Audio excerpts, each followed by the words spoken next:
Olá pessoal, tudo bem com vocês? Eu sou o Ricardo e eu tô aqui hoje para conversar com vocês sobre Fórmula 1. Nós tivemos aí nesse último final de semana o Grande Prêmio de Eiffel, né? Uma corrida com nome diferente, um Grande Prêmio bem diferente, mas a pista tradicionalíssima, né? O circuito de Nürburgring, que já esteve presente aí em várias outras ocasiões no calendário da Fórmula 1, já esteve presente como Grande Prêmio da Alemanha, como Grande Prêmio da Europa, né, e assim por diante. E, enfim, uma corrida muito legal aí nesse último domingo, e histórica por vários fatores, por várias vertentes, né? A gente vai falar aqui dos dois pontos históricos mais interessantes, né, que a gente teve nesse final de semana, que foi, obviamente, né, a 91ª vitória do Hamilton, igualando aí o recorde do Michael Schumacher, né, um domingo que realmente vai ser lembrado aí por décadas e décadas, bem como a próxima vitória dele, que muito provavelmente vai acontecer ainda nesse ano. Mas um segundo ponto muito importante, muito relevante que aconteceu nesse último domingo foi o pódio da Renault, né? O terceiro lugar do Ricciardo, só recapitulando aqui para quem não viu a corrida, o Hamilton ganhou a prova com o Verstappen na segunda posição e o Daniel Ricciardo terminando em terceiro. Esse é o primeiro pódio da Renault em sua volta para a Fórmula 1, que aconteceu no ano de 2016, né? O primeiro pódio da Renault na era V6 híbrida e o primeiro pódio da Renault desde o início dos anos 2010, né? A Renault acho que teve o último pódio em 2011, se eu não estou enganado. Né? Mas por aí, 2011, 2012 foram os últimos suspiros daquela Renault de fábrica que a gente conhecia, que já não era uma potência, né?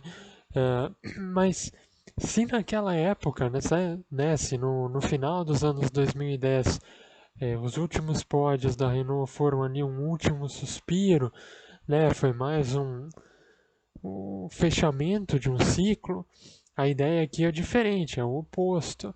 A Renault está num momento de crescimento na temporada e é justo dizer que o carro promete bastante para o ano que vem, mas principalmente para 2022, né? 2022 é uma grande incógnita ainda, porque vamos ter mudança de regulamento, né? Uma mudança muito grande aí na maneira como os carros são construídos, e isso pode levar àquela tradicional mudança aí de forças, né? Que a gente teve pela última vez em 2014. E, bom, Renault é uma equipe de fábrica, né? Com um investimento muito grande, a tendência é que eles consigam aí fazer um trabalho muito bom para 2022. Mas antes disso, analisando os resultados que nós temos acontecendo agora em 2020, a projeção já é muito boa, né? Então a Renault começou o ano de 2020 ainda meio sem saber aonde ela estava, né? Estava ali brigando com Racing Point, com Ferrari, com McLaren, mas nas últimas provas a Renault vem se colocando, até dá para dizer que como o melhor desses carros aí do meio do pelotão. Pra vocês terem uma ideia, o Ricciardo está numa sequência de 5 corridas seguidas, terminando no top 6, né? Então, 5 corridas seguidas aí que ele marca pelo menos 8 pontos, que é algo muito importante, porque ele terminou só uma vez em sexto, né? As outras vezes foi de quinto para baixo, incluindo esse pódio aí na última corrida em Nürburgring. Ele esteve muito perto do pódio também em Mugello, né? Então, a Renault nesse momento numa crescente no campeonato, aparentemente evoluindo o carro, conseguindo resultados muito bons em pistas que não são necessariamente de pouca carga aerodinâmica, né?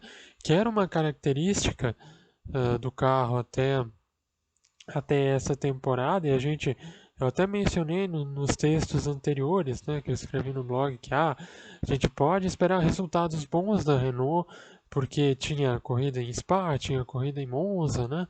Que eram pistas mais de alta velocidade.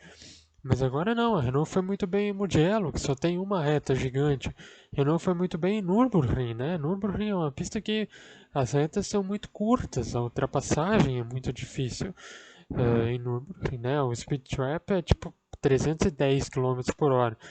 Então, é realmente uma fase muito, muito interessante da Renault. E aí vem o ponto que eu ainda não mencionei, que é talvez o principal passo adiante, né, que a Renault vai dar para o ano que vem, que é a chegada do Alonso. Fernando Alonso vai retornar à categoria em 2021, né? Importante a gente lembrar isso. E é um upgrade, né? Eu acho que não dá para você desmerecer ou duvidar da capacidade do Alonso em nenhuma ocasião.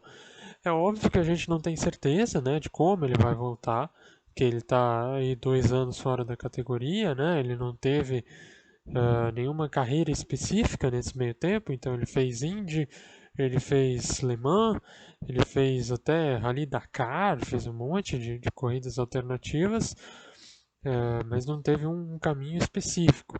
Só que a gente sabe da capacidade dele, né? O cara 2 vezes campeão mundial, 2 vezes vice-campeão mundial com a Ferrari, chegou muito perto aí desses 2 títulos. E, enfim, né, tem corridas memoráveis aí no seu currículo. E outro ponto que a gente não pode duvidar, do comprometimento dele nessa volta. Eu acho que está muito claro, tanto pelas declarações do Alonso e da equipe, como pelas atitudes, né? Para quem não viu, o Alonso fez um teste com a Renault ontem, né, na terça-feira. Eu estou gravando esse vídeo na quarta, dia 14 de outubro. Então, na terça-feira, dia 13 de outubro, o Alonso fez um teste com a Renault, um teste que a galera chama de filmagem, né, para filmagem, então é limitado a 100 km a distância que o piloto pode percorrer, mas foi um teste com a equipe Renault e com o carro desse ano da equipe Renault. Então, né, estamos aí em outubro, né, ainda falta pelo menos meio ano para ele sentar no carro para valer e o cara já está lá, já está testando com a equipe, já está conversando com engenheiros, já está se inteirando aí do dia a dia da equipe de Fórmula 1. Isso mostra que ele realmente está afim, ele realmente quer fazer bonito, não quer só fazer número não nesse retorno para a Fórmula 1. Resta saber qual vai ser o carro que a Renault vai dar para ele. Eu acredito que pode ser um carro competitivo, se não para brigar ali pelas primeiras posições, mas para ficar pelo menos no topo desse pelotão intermediário, que nesse ano tem, né, todas essas equipes aí, tem Ferrari, tem Racing Point, tem McLaren, mas para o ano que vem pode dar uma chacoalhada e a gente não saber também. Mas é isso então, vamos ficar de olho aí na Renault para a sequência desse campeonato, na briga pelo terceiro lugar dos construtores, que está muito bacana, e principalmente para 2021 com o Alonso de volta. Né? E o outro ponto interessante que a gente vai falar aqui, que aconteceu nesse final de semana, não podia deixar de ser, né, o grandíssimo resultado aí do Hamilton, 91ª vitória para ele, iguala então, portanto, o recorde de vitórias do Michael Schumacher. Né? Aqui é mais para a gente não deixar passar em branco, né, para mencionar o real tamanho, né, que tem isso. Acho que todo mundo, em algum momento da vida, já imaginou que esse recorde aí do Schumacher fosse durar para sempre, né? Porque você, antes de 2014, você olhava para esse recorde, tinha o Schumacher com 91 vitórias e aí vinha o Prost e o Vettel com 50, né? Então era praticamente metade daquilo que o Schumacher tinha. E, né, a gente realmente imaginava que ia demorar muito tempo e acabou demorando que, né, nem tanto tempo assim. O Schumacher chegou nessa marca em 2006, são só 14 anos que esse recorde durou. Isso mostra, né, o tamanho dessa parceria, o tamanho dessa trajetória aí, que Hamilton e Mercedes construíram. é um domínio simplesmente, né, sem precedentes. É uma coisa que a gente não tinha como prever, não tinha nem como imaginar. O Hamilton sempre foi um piloto muito promissor, né? Um cara que chegou no primeiro ano brigando por título até a última corrida, né? Bateu de frente com o Alonso na primeira temporada. O Alonso que tinha dois títulos mundiais, vinha, né, de dois títulos mundiais, 2005 e 2006, mas naquela primeira metade de carreira, o Hamilton era um cara que era muito veloz, mas ainda faltava consistência, faltava às vezes cabeça, né? Ele era um piloto assim que tinha muito talento, mas que você não colocava ele numa primeira prateleira porque sempre dava alguma coisa errada, ou ele batia, ou às vezes o ambiente não estava muito favorável para ele. E quando ele foi para a Mercedes, acabou, né, gerando aquela tempestade perfeita, você ter o melhor carro nas mãos do melhor piloto e principalmente um ambiente que ajudasse o Hamilton a se desenvolver. E essa é a palavra-chave, né? Desenvolvimento. Não é que o Hamilton pisou na Mercedes exatamente como ele está hoje, desde sempre foi mil maravilhas, né, e tudo mais. Não, não foi isso. Hamilton teve altos e baixos também na Mercedes, né? 2016 principalmente foi um ano de muitos baixos. Então ele bateu com o Rosberg, não foi só uma vez, bateu mais de uma vez.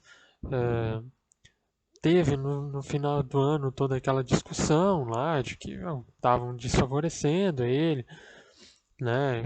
Que inclusive ele foi muito criticado por isso, mas principalmente a Mercedes ela soube lidar com esses momentos do Hamilton, né? Não colocou ele numa situação mais difícil do que ele próprio se colocou, né? A equipe soube abraçar ele, soube entender esses momentos dele e o cara chegou no ponto em que ele está hoje, né? Ele ainda tem esses paniquitos aí, esses momentos de branco em que ele acaba dando umas declarações aí um pouquinho infelizes, mas dentro da pista ele é um cara praticamente irrepreensível, né? Se você lembrar aí do último erro de pilotagem do Hamilton, por favor, me fale, porque eu não consigo lembrar. Faz muito tempo que o Hamilton não erra dentro da pista, errado em questão de briga, né, com outros pilotos e jogar fora um resultado muito bom. Isso é uma coisa que ele não costuma fazer. E isso leva a todos esses títulos, todo esse caminho aí que ele construiu. Então, o Hamilton igualou o Schumacher nesse final de semana e muito provavelmente vai ultrapassar o Schumacher até o final do ano, só uma questão de tempo. Muito provavelmente o Hamilton vai ser também o primeiro piloto a alcançar a marca de 100 vitórias, né? Ele tem 91, então, né, muito provavelmente ele consegue mais 9 vitórias nessas próximas 30 corridas aí que tem, juntando esse ano e o ano que vem. Ah, e é merecido, né? Merecido porque piloto muito bom, está inserido num ambiente muito bom. A gente não pode esperar outra coisa senão sucesso, né? Vamos admirar, vamos aí aproveitar esses momentos históricos que acontecem diante dos nossos olhos, que é algo sempre bacana para a gente fazer, beleza? Por hoje é só, então. Eu vou voltar daqui a 2 semanas para falar sobre o Grande Prêmio de Portugal, né? O Grande Prêmio de Portugal que volta, mas não em Estoril, que é a pista que muita gente conhece. Eu não conheço, Estoril não é do meu tempo, mas o circuito de Portimão vai receber a Fórmula 1 pela primeira vez na sua história. Uma corrida muito legal. Inclusive a gente tem uma série aí de 4 corridas bem bacanas, né? Porque a gente tem Portimão, depois vai ter Imola, voltando para o calendário, vai ter o Grande Prêmio da Turquia, voltando para o calendário, e depois tem ainda aquela rodada dupla no Bahrein, que tem a corrida no anel externo, né, que a galera tá falando, é aquela pista que vai ter tempos menores aí de 1 minuto. Mas por hoje é só, então eu volto daqui a 1 semana com esse vídeo, beleza? Um abraço e até mais!